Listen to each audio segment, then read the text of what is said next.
Max Verstappen, you absolute spoiled little baby. Absolute pathetic driving. Guys, I've been in this situation in the past and I've had exactly the same type of scenario where the guy tries to knock you off and I mean blatantly, deliberately tries to take you out, and he keeps doing it over and over again. It's not just once or twice. He keeps going, and then the fucker tries to take Norris off, and then afterwards he's fucking pissing and moaning on the radio. That was ridiculous. Of course.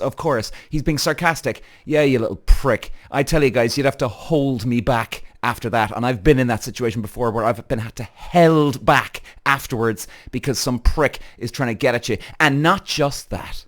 You know what?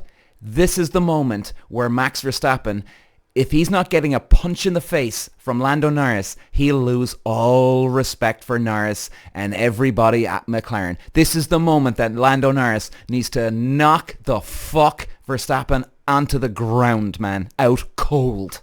Walsh running the Irish green, and look at the move. He's making down to the inside. Moves to the front. What a move from fifth all the way to the lead in lap one. Walsh takes win number 2.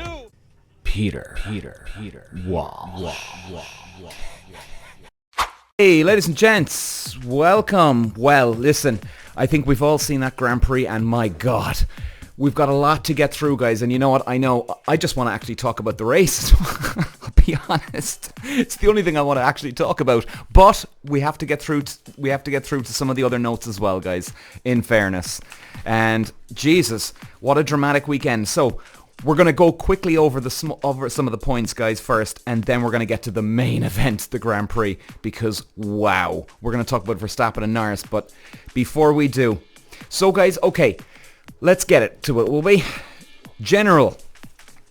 So, the one thing about the FIA, guys, here, all right, what are these guys doing? They're making so much work for themselves. It's insane. Now, guys, you probably noticed at turn 5. Now, I was saying turn 5 is definitely the most important corner in the track, which I think it still is. The thing is, they've also put a gravel trap there now. Now, why put a gravel trap there?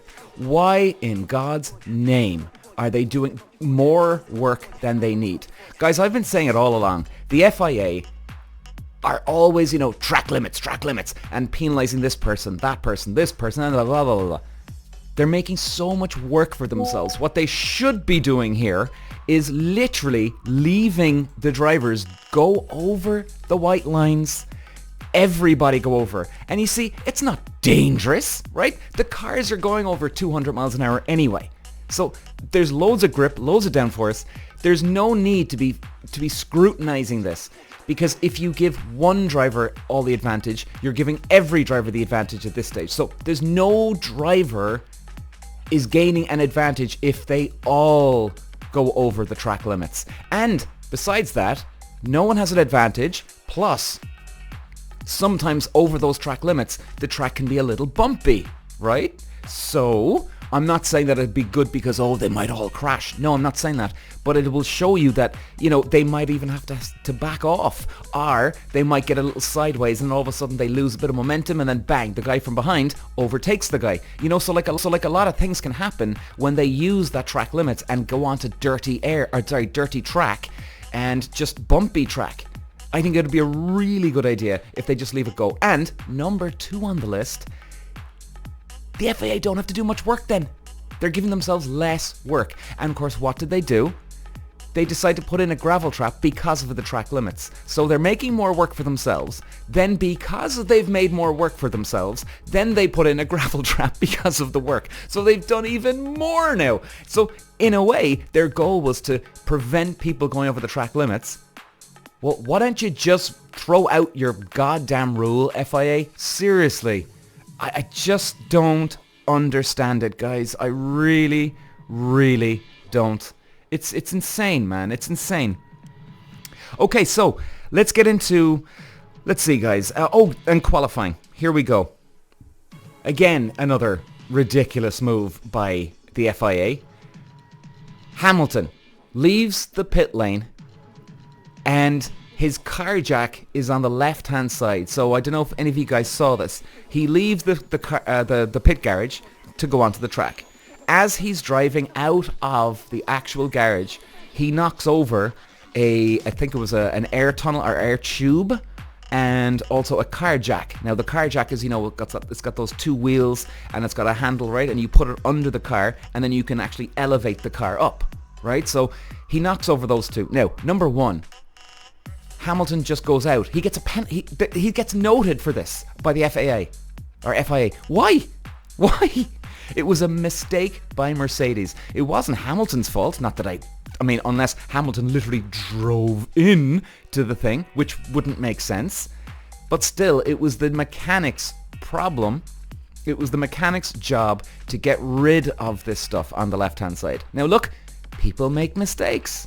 So the mechanic made a mistake and Hamilton knocks into it. That's a boo-boo on the team, not the track.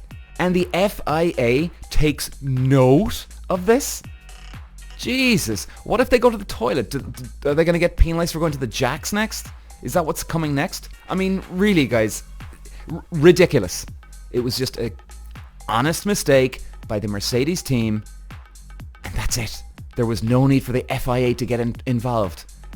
Man, just some of the things that the FIA guys are doing. 4/10 ahead of everybody. Guys, unbelievable qualifying performance by Red Bull and Verstappen here.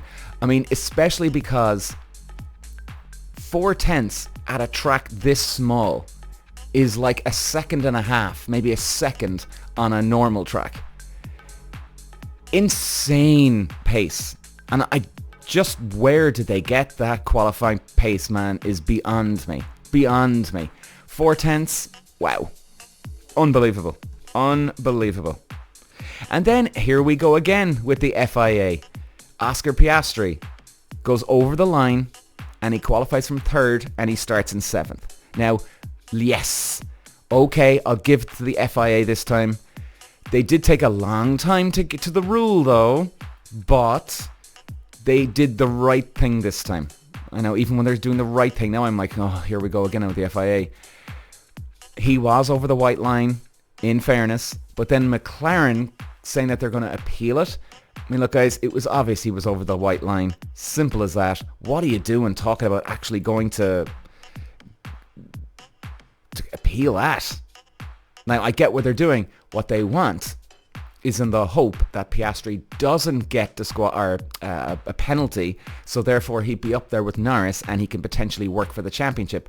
Well, look, bottom line here, guys, is they just need to just focus on getting Norris up to the front and winning the race, winning the championship.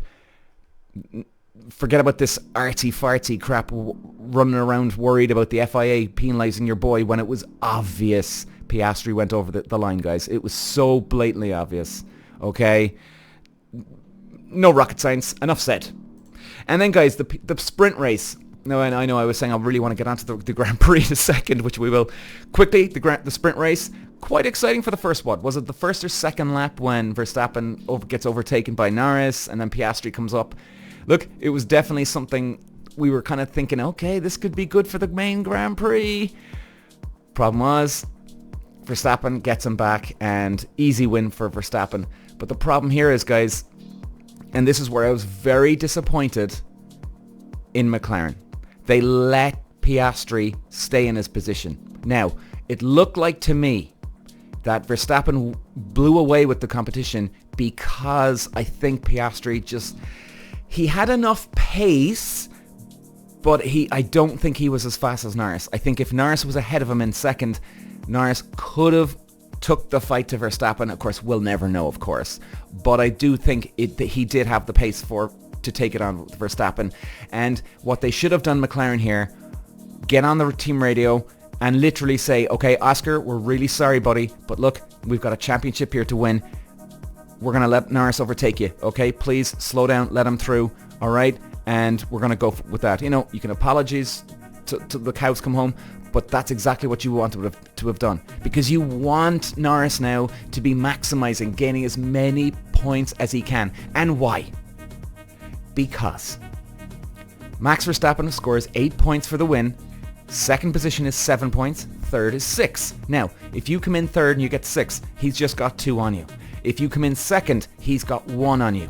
Now, If it does start to tighten up here where we actually it comes down to the wire with Red Bull and McLaren for the championship, this could have been won at Austria this weekend. Because Max Verstappen, let's say again, we're just going through a random example, guys, here, right? Max Verstappen wins the championship by 1 point. This moment at Austria would be one of those moments where you look back in the year and go, fuck it, you know what, lads, we lost the championship by 1 point. Do you know what? If we actually let Norris overtake Piastri at fucking Austria, we wouldn't be having this problem. Do you know what I mean, guys? So every race matters. Every sprint race matters. Every goddamn point you fight tooth and nail. I don't care if you're running in 11th position and you're having a nightmare weekend, then all of a sudden you come up and you have a chance to get 1 point for 10th. That can mean everything at the end of the day. And I mean everything. So, yeah, guys. Yeah, it was disappointing because Ron Dennis would have definitely, the old McLaren team boss, he would have definitely made sure Lando Norris was ahead because Ron Dennis knows the importance of that one goddamn point, guys. One goddamn point. Okay, let's get on to the big one, the main event, the Grand Prix. Well, Jesus, do I even talk about anything except for the Verstappen and Norris incident? I mean, okay, the first part of the Grand Prix, boring as hell, right? A bit of drama here and there, and, you know, the FIA were getting intervening, so there was a bit of drama going on, yes, but then out of nowhere. Now, what happened? So, we see Verstappen's in the lead. He comes in, makes a pit stop. He goes onto the hard tyre. And obviously they had a bit of a boo-boo in the pit lane. They had a long pit stop, right? So there was a mistake by the pit crew. Okay, look, mistakes happen. But still, he had the lead. So it wasn't the end of the world because it was still his last pit stop for the race. Now, if it was his first pit stop, you'd be saying, oh, God, this could really screw him now coming up for the rest of the race. But anyway, they got away with it, put it that way. Problem was, why Verstappen lost pace. Now, it looks like to me, guys, and maybe we'll get more information as the days go on and the hours go on here. Maybe he had something go wrong with the car, but we don't think so. We didn't hear anything on the radio, as far as I'm aware anyway. But here's the thing.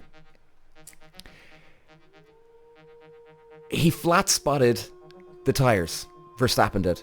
I think he took on the hards, he came out of the pit lane. Probably the fact that he had such a bad pit stop, he was probably saying to himself, oh God. And I wouldn't say he'd be having a meltdown in the car, but he would have been very concerned and very wound up and worked up that, oh God, will Norris overtake me? So I think what happened was he came out of the pit lane and he just pushed like crazy straight away. Now, guys, normally what you should be doing is, yeah, you push obviously, but you give it you don't go 100% on the first lap, especially the out lap. You don't go 100%. You just give it a little bit of slack. Now, yes, you can lose some time, but in the long run, like you see with Verstappen, he flat spotted the tires. Now, I think that's a little bit more of a mistake, okay? So now that it's flat spotted, he could have locked up the tires, or I'm sorry, the brakes, an actual flat spot on the tires, and small little flat spot, guys, is enough to throw off the balance of the car and therefore go slower and you don't have full grip, because it's almost like, you know, if you overcook your dinner, okay, you burnt to hell, you burnt your steak to hell, all right? So in other words, all the flavor's gone, everything's gone. So he went too hard, too fast, and that's why he lost performance, and that's why Norris got up to him in the race. Now, where do we begin with these? Jesus. Okay. We're going straight to the action, guys. Lando and Max. Right. So,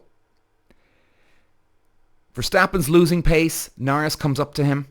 Now, I'm just going through my notes, guys. I don't want to make sure I'm not missing anything. Max shuts the door at turn 4.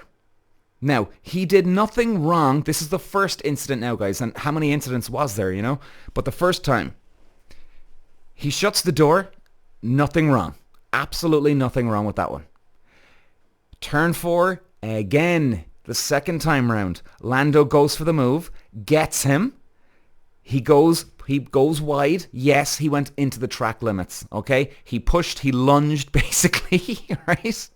And then the FIA are saying, we might have to track limits. Now, at this stage, he's gone over the track limits 3 times. Now, this is the 4th time.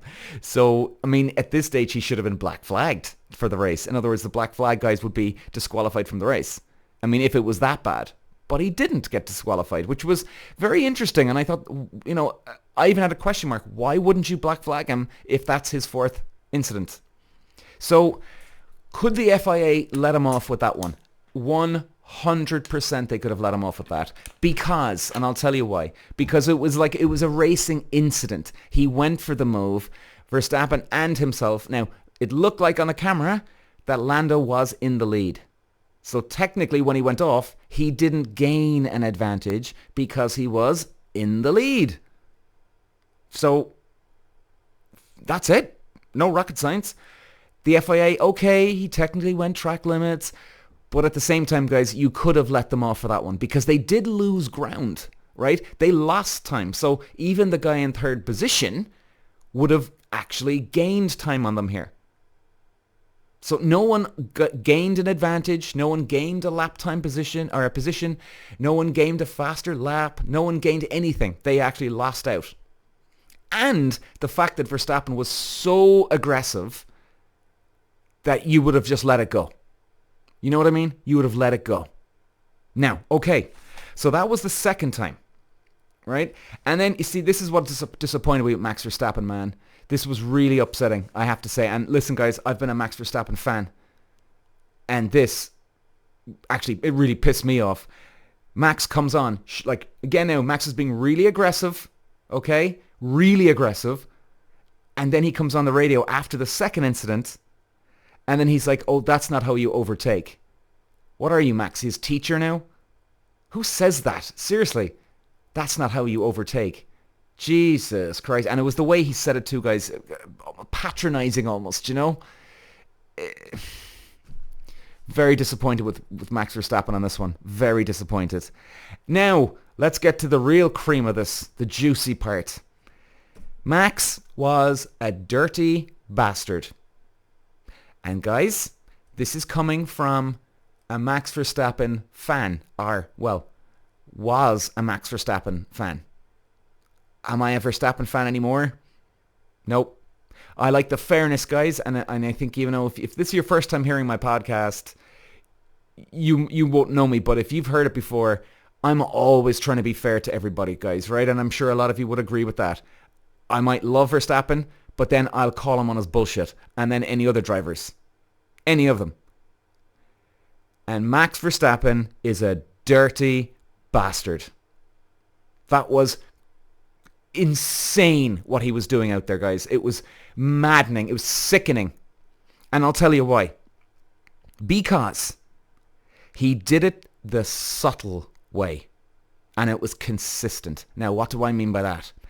He didn't blatantly come from one side of the track, turned his steering wheel a 90-degree angle and hit into the guy. No.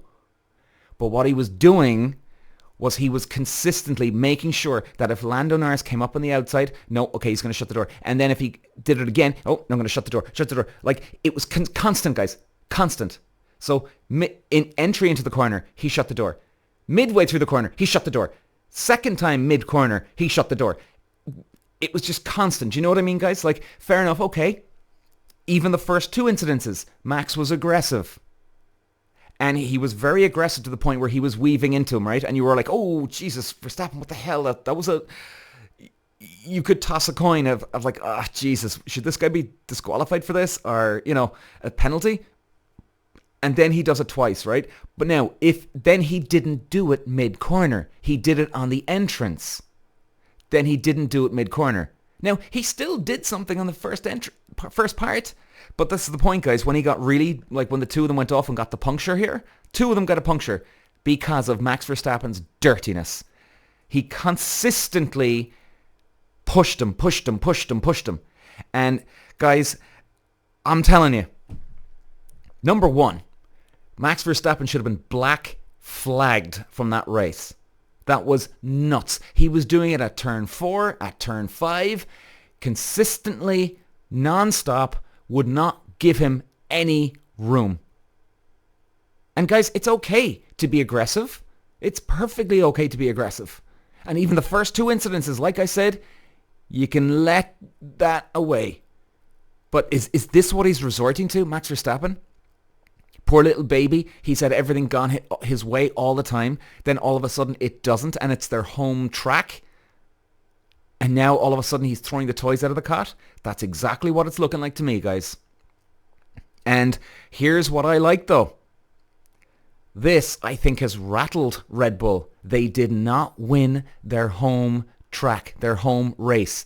Like I said at the start, guys, in my preview, home advantage, home turf, home advantage. And they had the advantage. You can even see that in the qualifying. 4 tenths ahead. That was a magnificent qualifying lap.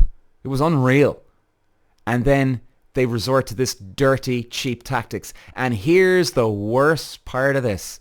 Guys, I don't know if you heard this, but this maddened me.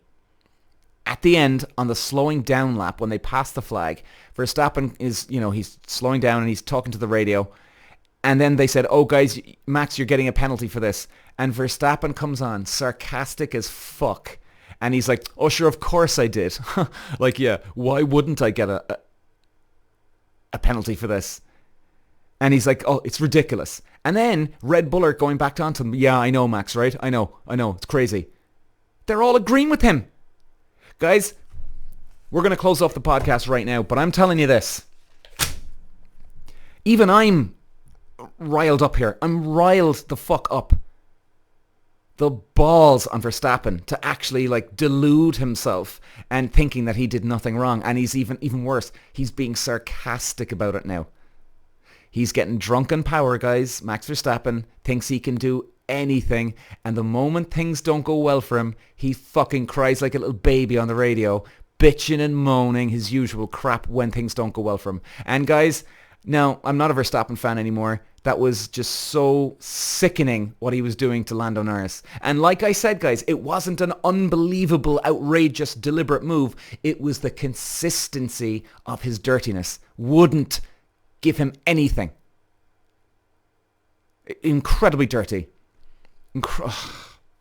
And this is the moment where I hope to God Lando Norris should have been Now, this sounds ridiculous, guys, but sometimes you've got to fight your way. Sometimes you've got to stand up for yourself. And Lando Norris should have been waiting for Max Verstappen to get out of his car, take the helmets off, both of them, and punch that guy in the face. And I'll tell you why. Guys, I'm not influencing violence at all here, okay? Sometimes you gotta fucking stand your ground, and the only way Max Verstappen would have any respect for you here, going forward for the rest of your life dealing with him, is if you gave him a punch in the face. Now, maybe somebody holds you back, and that's grand, but at least you're standing for yourself. You're not taking his shit. And Max Verstappen would do it again the next race, and the next race, and the next race. Unless you actually stood up to him, then this guy might actually back down and give you some respect the next time around. Because this can't keep going, guys. This can't keep going. Do you know what I mean? And I'm trying to put myself in Max Verstappen's position here. If I was Verstappen, I wouldn't have any respect for Lando Norris. I'll do it again next weekend, and the weekend after, and the weekend after. Yep. I will literally keep fucking with you. No problem. Why would I have respect for you? If he came over and punched me in the face, you know what I'd be saying to myself? Maybe I wouldn't say it out loud, but I'd be secretly saying, respect him, man. He's standing his ground, boy. He's standing up for himself. Very, very disappointed, guys. We're not even going to talk about anything else. I mean, look, Verstappen has got a big lead in the championship. I don't even want to go into talking about the championship points today. Forget it. But guys, look, at the same time, it was a dramatic race. In fairness, this is what we're here for. And I think this is a great, great stepping stone for McLaren now to give them a bit of confidence now going forward, going into Silverstone next weekend. And obviously, guys, we'll be back on Friday doing a preview to Silverstone. And great things here. Red Bull might now start buckling under the pressure because they didn't win their home Grand Prix. Now confidence might be cracking here, should I say. Anyway, guys, plenty of drama at Austria. It was a great race to watch. In fairness, it was a brilliant race to watch. And guys, we'll be back again doing a Silverstone preview this Friday. And wow, if it's anything like today, strap yourself in, baby. Walsh running the Irish green, and look at the move he's making down to the inside. Moves to the front. What a move from 5th all the way to the lead in lap 1. Walsh takes win number 2. Peter. Walsh.